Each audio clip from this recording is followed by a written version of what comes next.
பொன்முடி வாத்தியம் மேல் வீட்டில் ஜெய கொடியுடனே மண்ணுலகில் வந்து விண்ணுலகில் சென்ற மன்னனை ஸ்தோத்தரிப்போம்.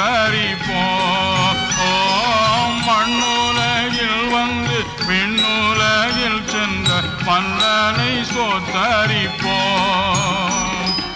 என்ன ஆனந்த